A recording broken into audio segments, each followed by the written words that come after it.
their main goal is to just be skeptical of everything and question everything, never make an actual inference, never put forward an explanation.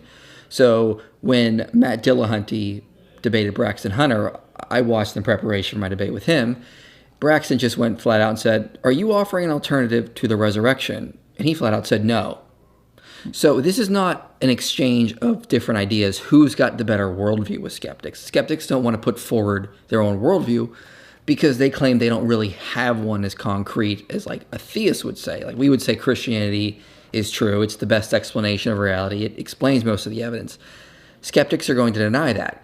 But and how does this kind of contrast with his skepticism historically, right? Like skepticism used to be a mechanism that people would use in order to discover truth, so that way they can formulate a worldview. They've taken skepticism from this tool that you and I would use to sort of like refine our own beliefs to basically the end point of their worldview. So to us, skepticism is like a hammer. We chisel off, like if we're building a statue, we use it to sort of like chisel off some parts that need to be cut off kind of thing. For them, they just want to go around hammering statues, breaking them down, and everything.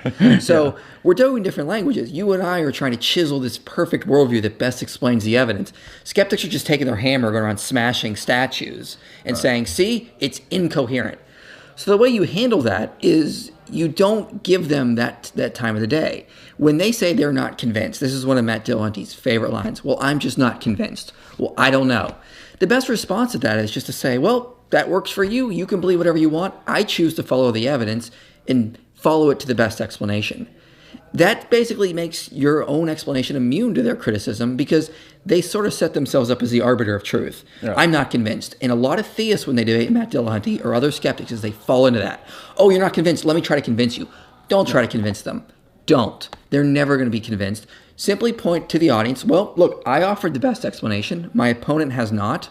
So let's follow the evidence where it leads. Yeah, and there's something interesting about this too, is because